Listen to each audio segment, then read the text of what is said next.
Hydrométéore, nom donné à tout phénomène à base d'eau, nuages exceptés, se produisant dans l'atmosphère. Voici les principaux types d'hydrométéores. La pluie, présentant des particules d'eau liquide de diamètre supérieur au millimètre, pouvant atteindre 7 mm en cas d'averse.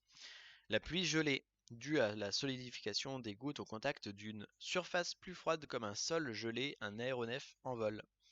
La bruine, présentant des gouttes d'eau très fines d'un diamètre inférieur à 0,5 mm, tombant très serrées, formant aérosol. La neige, formée de cristaux de glace principalement hexagonaux.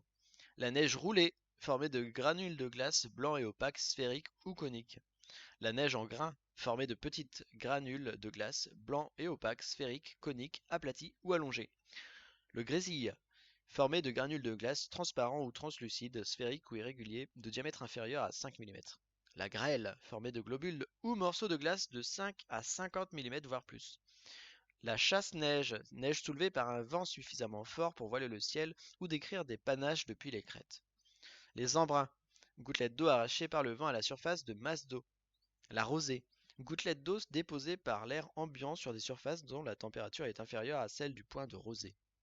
La gelée blanche, dépôt de glace d'aspect cristallin provenant de la solidification de la rosée. Le givre, couche plus ou moins opaque de cristaux de glace se déposant sur les parois ou des surfaces présentant des aspérités, en présence de brouillard givrant par exemple.